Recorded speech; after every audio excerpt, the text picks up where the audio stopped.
Hello again. What I want to demonstrate now is how we add these images and some of the options and different things like that you have. In this case, we just created a vodka pasta recipe, and if we look at that recipe right now, whoops, that's vanilla ice cream, not even close.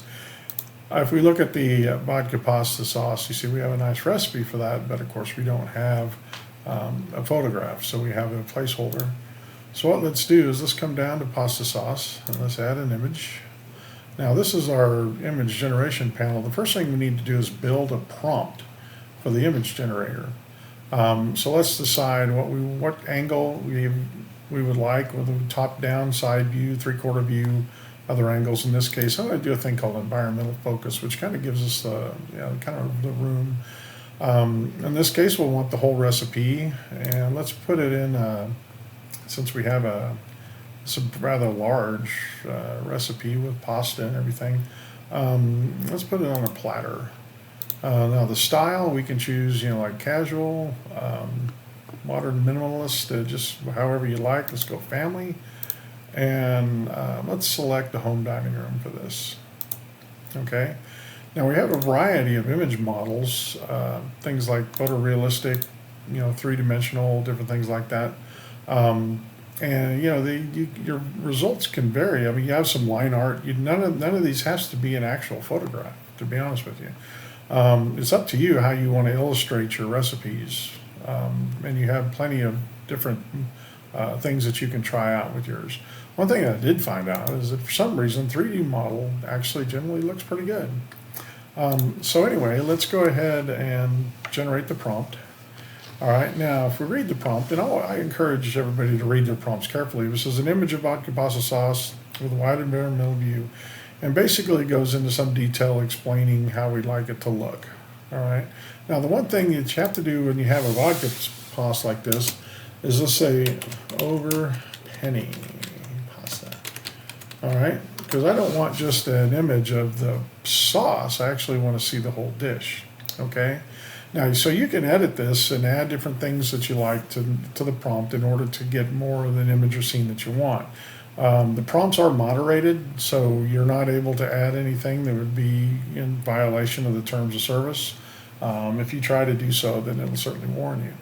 All right, once you've generated the prompt, or if you don't like the prompt, you can always hit regenerate.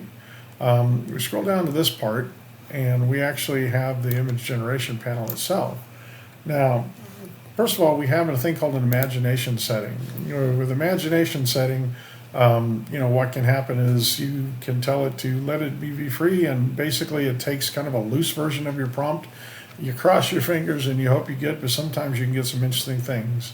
Okay, give me some license is halfway between the prompt and a little more freedom, or you can simply tell it, just follow the prompt. All right.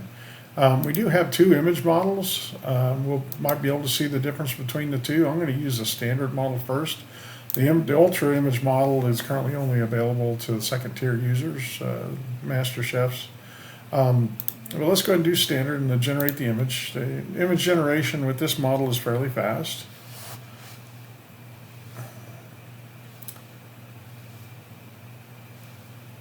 There we go.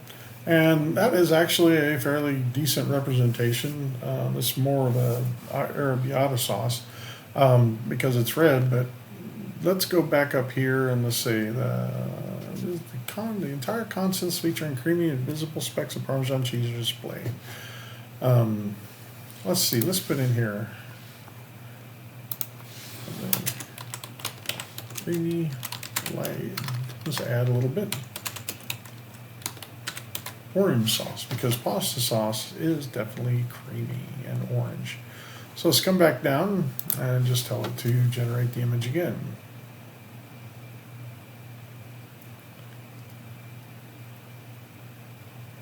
All right, in this case we have something that does, if you've ever had vodka pasta, it definitely looks quite a bit more like vodka pasta. And what we could do is at this point is just go ahead and add it to the image to the recipe. But I wanted to demonstrate what you can get sometimes if you with the Ultra model. All right, it takes a little bit longer, but generally it gives you more depth perception and a little bit better view overall of the entire dish.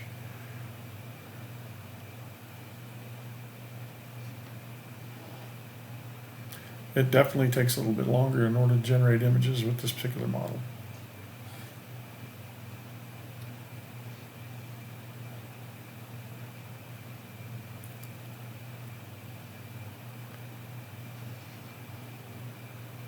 It's really grooving on that vodka pasta.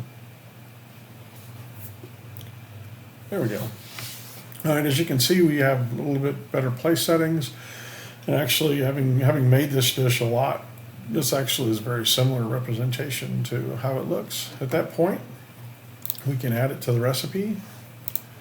And now if we come back and look at vodka pasta sauce, we hit view. You see we have our recipe with the illustrated recipe the way it is right now.